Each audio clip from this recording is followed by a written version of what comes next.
శాసన మండలి అధ్యక్షులు మాన్యశ్రీ శాసన సభాపతి, గౌరవ శాసన మండలి సభ్యులు, గౌరవ శాసన సభ సభ్యులు అందరికీ నా శుభాభివందనములు. ముందుగా రాష్ట్ర శాసన సభకు ఎన్నిక అయిన మీ అందరికీ నా శుభాకాంక్షలు. 2019 సాధారణ ఎన్నికల తర్వాత ఏర్పడిన కొత్త ప్రభుత్వానికి నా అభినందనలు. అందరికీ స్వాగతం, సుస్వాగతం. సుస్థిరత, పారదర్శకత, అభివృద్ధిని కాంక్షిస్తూ రాష్ట్ర ప్రజలు విజ్ఞతతో తమ ఓటు హక్కు వినియోగించి ప్రజలందరికీ సేవ చేసే అవకాశం మనకు కల్పించారు. It is time for the new government to focus on the immediate concerns, some of which are a consequence of the state bifurcation and rest are consequences of inept handling of challenges emerged post-bifurcation. The misutilization of resources, both human and physical, further compounded the state's misery. My government has inherited a near-empty treasury, calling for a stricter, accountable and efficient spending of public money and all attendant resources. My government, however, is confident that it can overcome the problems and ensure a satisfying public service delivery to the citizens of the state.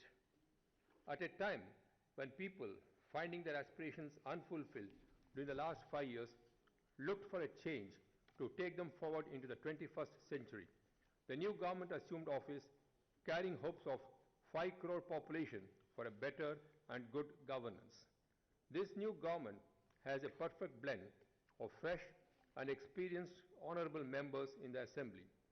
I once again welcome all the members who will be instrumental in making right policies in the interest of good governance. I am confident that they would also uphold the values and cultural heritage of this state. My government is committed to uplift the downtrodden and the deprived through a corruption-free and inclusive governance. Amidst pockets of affluence, there are segments of population which have been neglected in the past, and these groups deserve additional support. At this juncture, where the problems that arose after the state bifurcation continue to haunt and challenge us even after 5 years, the need for concerted efforts is even more imperative. This calls for a special and focused drive to bring the vulnerable and neglected groups into the mainstream. Our efforts to pursue the Union government to implement all the assurances and promises mentioned in the Andhra Pradesh Reorganization Act 2014 and other forums will be on top of our agenda. These, among others, include the special category status to the state, expeditious completion of Polavaram project, and also supporting the state with necessary additional funds. We request the Union government to fully compensate for the loss of opportunities due to the state bifurcation, such as the income generation, employment opportunities, loss of premier health and education institutions, and social infrastructure. My government is fully committed to fulfill all the promises made to the people of this state. It is encouraging that the process has already been put in motion, and the sense of joy and happiness among the public who are desperately looking for a change for the better, is discernible. My government has a clear vision and actionable plans to tackle the problems and deliver on the promises made. This government will revamp the system totally and strive to stand as a model for the rest of the country. My government will adopt a two-pronged approach in this process: bold and effective steps to eliminate corruption and revamp the service delivery mechanism by taking it to the doorstep of the citizen. This process of total revamp to ensure a corruption-free state will involve innovative measures which would turn out to be a role model for other states to follow. Firstly, in contrast to erstwhile rules of governance, my government would place transparency and accountability on a high pedestal. As a lead step in this direction, my government, in its very first move, has restored the general consent to the CBI permitting it to carry out investigations in the state, which had been withdrawn by the erstwhile government. Secondly, my government believes in total transparency. To ensure this, in a hitherto unheard of measure, my government has sought the assistance of a judicial commission to look into every sizable tender even before the tender is floated. To enhance transparency and preempt any scope for corruption, this commission will keep these documents in public domain for a week to get a public feedback. After due diligence, the commission will incorporate the necessary changes and return the tender document for further action. Thirdly, my government will take the path of saturation laid down by the late Dr. Y.S. Rajashekar Reddy Garu while dispensing welfare measures to the eligible without any bearing relating to caste, color, creed or political affiliation. This will ensure doing away with discretionary power, a perceived source of corruption. Fourthly, my government would put in place measures to ensure that government money is not wasted through inflated tenders. Inflationary tendencies in the award of tenders and contracts will be looked into by a committee of experts and correctives put in place where needed. To this end, reverse tendering will be taken recourse to if needed. This latter approach will be a trendsetter in the country to ensure adherence to proper procedures and effective savings in costs and avoid inflated biddings. My government would take a relook at the delivery mechanism of services. It is proposed to bring into the system of a Grama volunteer, where in one volunteer from the same village or ward would be assigned to 50 households to door deliver the various schemes of the government. The same volunteer will also be responsible to convey the grievances of the people in his jurisdiction to the village secretariat. Each Grama volunteer will be provided with an honorarium of rupees 5,000 per month, and my government will not tolerate any corruption in this system. There will be a call center to make sure that people can register complaint against these volunteers if they face any problem. The CMO will directly monitor this process to ensure sent person transparency and satisfaction. Village Secretariat will be made available for providing accessible governance to the people and ensuring that citizens' request is addressed to within 72 hours. This will provide employment to 10 educated youth. My government will make itself accountable by publicly displaying its manifesto and treating it as a sacred document. It will adhere to its implementation without any deviation. Every department of the government will keep a copy of it to make sure that all promises are delivered. In today's context, one would realize that the ideology of the late Dr. Y.S. Rajashekar Reddy Garu, former Chief Minister of the erstwhile Andhra Pradesh, which essentially centered around focusing governance and exploring ways to help the poor, needy and destitute, is perhaps more relevant today than ever. It is in the keeping with this outlook that the incumbent government is evolving an integrated welfare agenda, Navaratnalu, excuse me, consisting of 9 themes. The themes are YSR Raitu Bharosa, YSR Arogya Shri, Amma Odi, fee reimbursement, YSR pensions, housing for all poor, youth, employment and job creation, YSR Asara, YSR Cheyuta, phase-wise ban on liquor and Jalayagyam. Effective implementation coupled with robust monitoring, progress monitoring of these themes will be the prime agenda for my government in the years ahead. The scheme comprises 9 welfare themes benefiting different segments of population and cutting across various sectors. Let me highlight these themes in a greater detail as they are going to be the cornerstone of my government's welfare agenda. The top focus of my government would be farmers' welfare. Totally committed to the welfare of the farming community, my government has plans to bring about a transformation in the agriculture sector, which hitherto has suffered to an extent by the unpredictable weather conditions and to a larger extent due to incoherent policies.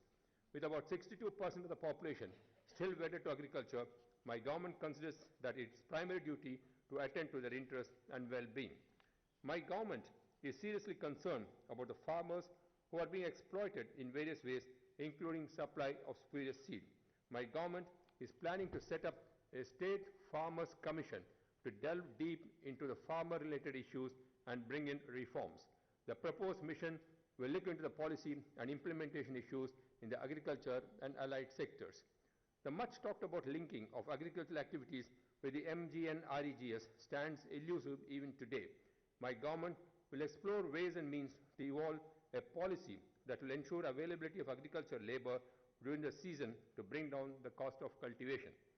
As promised, my government will provide rupees 12,500 per annum through the YSR Raitu Bharosa to each of the farming household at the time of sowing from 15th of October 2019 from the Rabi 2019 itself, much earlier than the timeline originally envisaged.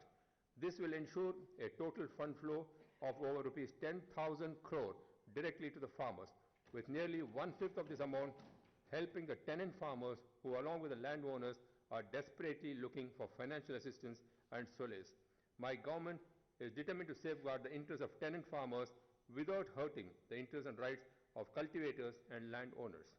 My government also proposes to provide interest-free loans and free bore wells to the farmers. It is planned to provide a rig in each assembly constituency in the state so that farmers can go for bore wells free of cost. Providing 9 hours of free electricity in the daytime, supporting the aqua farmers, establishing price stabilization fund with rupees 3,000 crore corpus, calamity relief fund with rupees 2,000 crore corpus, and establishing a food processing unit in each assembly constituency are few other farmer-friendly initiatives proposed that need special mention. My government is also committed to revive the cooperative sector, particularly the dairy sector, to providing an incentive of rupees 4 per litre to the farmers who supply milk to the cooperative dairies. To stand by the farmer's family when in distress, my government is committed to provide an amount of rupees 7 lakhs under the YSR Bima scheme in the event of death of a farmer due to any cause.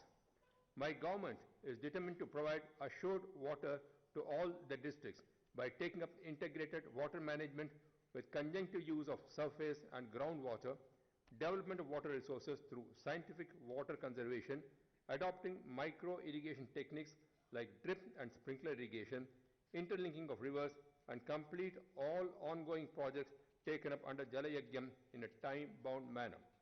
Polavaram, the lifeline of Andhra Pradesh, and other important projects, including the Veligonda project, once conceived as a major project, will be completed in a definite time frame. A third-party inquiry by irrigation and technical experts is also envisaged to set right deficiencies and irregularities, if any.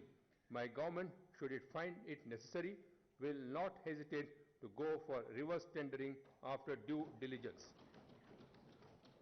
The beeping sound of 108 health ambulance vehicle, which of late seems to be in a mute mode, is still etched in our memories.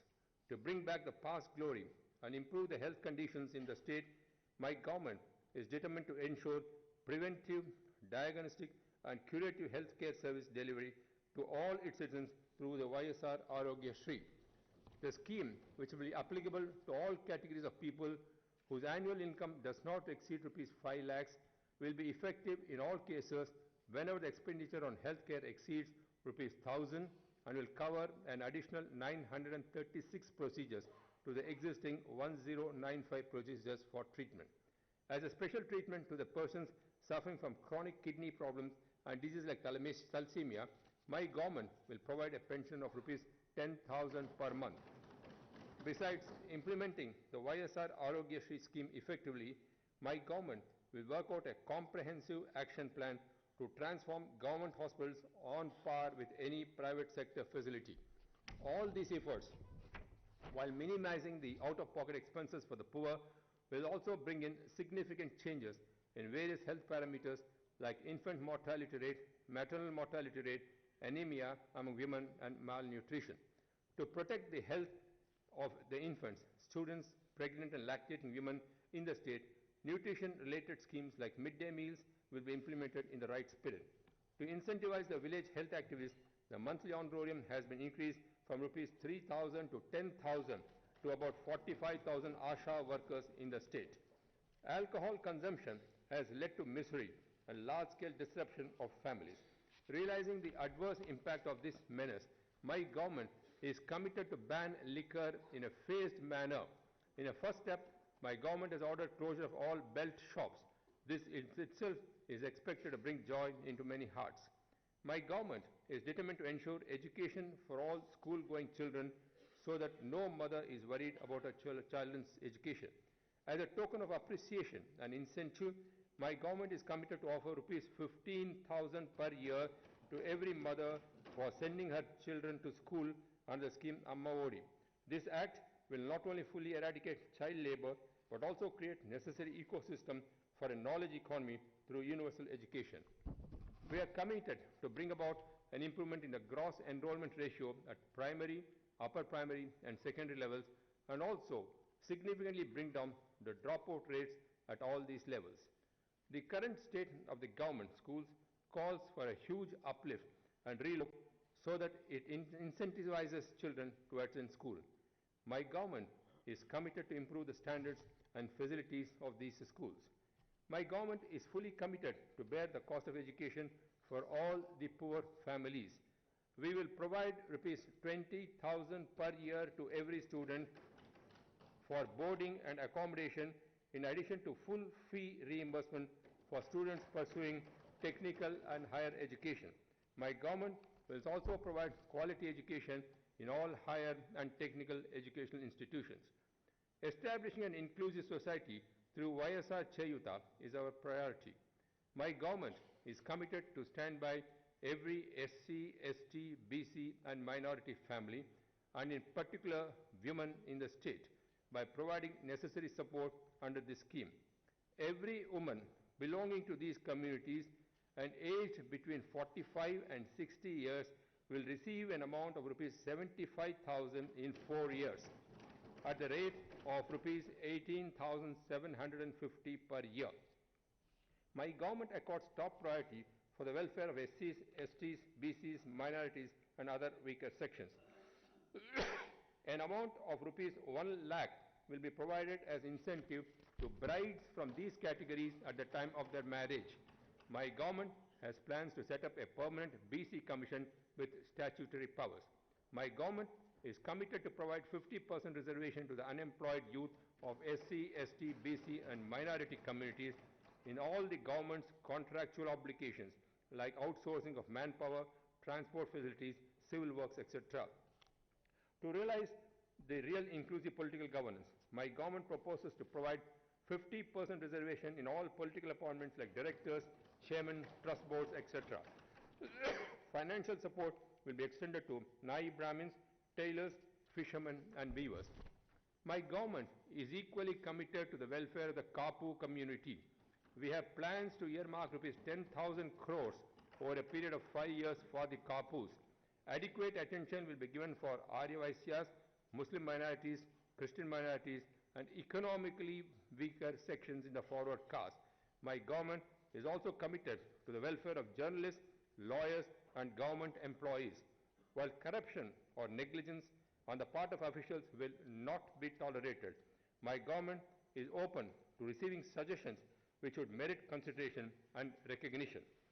Soon after assuming office, in fulfillment of the commitment of raising the social welfare pension to rupees 3,000 in a phased manner, my government, in a first move, hiked the YSR Bharosa pension for old age to rupees 2250. An annual increase of 250 will follow in the coming 4 years, taking the total pension amount to rupees 3,000. The age for a person to be eligible for pension has also been reduced from 65 years to 60 years, and this would nearly help another 5 lakh persons.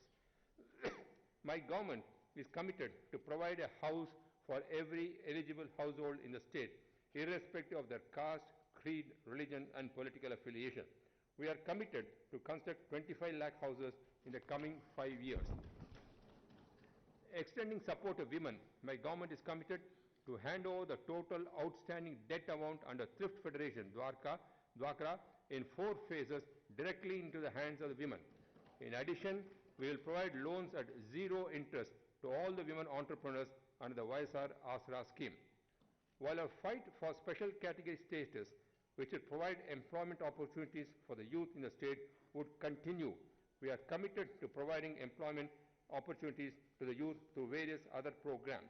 Besides focusing on job creation for youth, both in the organized and unorganized sectors, we will also appoint village ward volunteers to 50 households who are willing to serve the villages wards with a monthly honorarium of rupees 5,000. These volunteers will act as interface between the people and the government and ensure smooth service delivery of activities identified under the coveted Navaratnalu scheme. My government is also putting in place Gram Sivalayam, a village secretariat which will be present in every village and also to fill in 1.60 lakh vacancies for various posts at the rate of 10 persons per village to work in these secretariats. We are committed to fill in all the vacancies in government offices and also planning to release the calendar of vacancies on 1st of January every year. My government is seriously concerned with providing employment to the youth. Some youth, for various reasons, may not possess the desired education, qualification or skills to secure organized employment. It is essential to handle this vital demographic dividend properly and put them into some economic activity to earn their livelihoods and generate wealth for the nation. A properly trained youth will have better job opportunities. With this perspective, my government is planning to utilize the energies of the youth in a more productive manner. The state is committed to improve the standards in education and bring significant improvement in the ITIs and polytechnics. Ensuring industry linkage with technical education institutions, the youth will be made industry ready. With this, the government will roll out plans to provide jobs for the youth in manufacturing. Besides implementing Navaratnalu in the right spirit, my government will also lay emphasis on developing industry and service sectors. Technology will be adopted in appropriate interventions, especially to ensure safety and security of women. Saturating the rural and urban infrastructure will be taken up in a phased manner. For mitigating the traffic congestion in urban areas, alternative traffic models will be studied. Promoting non-conventional energy and minimizing the T&D losses in conventional power will be given preference. I am happy to mention that the decisions taken by my government in the last 10 days testifies the government's sincerity and commitment towards the delivery of the promises made to the people. The following decisions in particular taken in this election need mention. Enhancing the pension amount to rupees 2250. Increase of salaries of ASHA workers from rupees 3,000 to rupees 10,000. Abolition of contributory pension scheme. A committee is to be constituted. To work out modalities for the implementation of Amma Odi scheme from 26/1/2020. Merger of APSRTC with the government, a committee to be constituted. Enhancement of wages of municipal sanitation workers from rupees 12,000 to 18,000. 27% interim relief to employees, enhanced amount to be made payable from July 2019 onwards. Implementation of YSR Raitu Bharosa at the rate of rupees 12,500 from 15th October 2019. Enhancing the salaries of community health workers in tribal welfare department from rupees 400 to 4,000. Enhancement of wages to Anganwadis and home guards. Proposal to distribute 25 lakh house pattas from Ugadi 2020 and construction of 6 lakh houses every year for the next 4 years. New sand policy to curb illegal mining and corruption. చివరగా సుపరిపాలన అందించడానికి మొదలుపెట్టిన యాత్ర ఇప్పుడే మొదలైంది. మనం ఆశించిన మార్పు 5 కోట్ల ప్రజానీకం ఒక సంపూర్ణ సహకారం మద్దతుతోనే వీలవుతుంది. కేంద్ర ప్రభుత్వం మరియు పొరుగు రాష్ట్రాల సహకారంతో నా ప్రభుత్వం దృఢ నిశ్చయంతో ముందుకు అడుగు వేస్తుంది. సుస్పష్టమైన ప్రజా తీర్పును దృష్టిలో ఉంచుకొని 5 కోట్ల ప్రజల ఆశయాలు ఆకాంక్షల మేరకు వారి కలలు సాకారం చేయడానికి నా ప్రభుత్వం పూర్తిగా కట్టుబడి ఉంది. ఓం సర్వే భవంతు సుఖినః. సర్వే సంతు నిరామయః సర్వే భద్రాణి పశ్యంతి మా కశ్చిత్ దుఃఖ భావేత్. ఓం శాంతి శాంతి శాంతి. అందరూ సుఖంగా సంతోషంగా ఉండాలి. అందరూ ఆరోగ్యంగా ఉండాలి. అందరూ ఆధ్యాత్మిక భావన కలిగి ఉండాలి. ఎవరు బాధతో ఉండకూడదు. ఓం శాంతి శాంతి శాంతి. జై హింద్.